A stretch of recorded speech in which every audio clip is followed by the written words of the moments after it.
iyong biyaya, O Lord God, sa buhay ng bawat isa, Panginoon. Maraming salamat, Panginoon, sa katugupayan ng aming gawain, O Lord God. Salamat, Panginoon, sa mga kapatid namin, Panginoon, na mga nakasama namin, O Lord God, sa umagang ito, Panginoon, na hindi na, Panginoon, nasayang kanilang oras at panahon, Panginoon, sa pagpunta dito.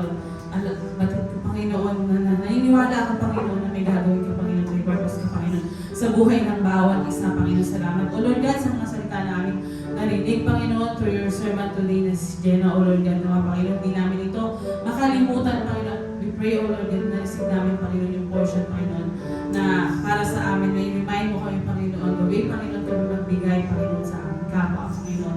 Kayo din, Panginoon, sa pag-serve sa iyo, Panginoon, ibigay namin ang time, Panginoon, ang talent and treasure, Panginoon, sa iyo, Panginoon, bilang instrumento, Panginoon, sa pag-gamit, Panginoon, sa iyo.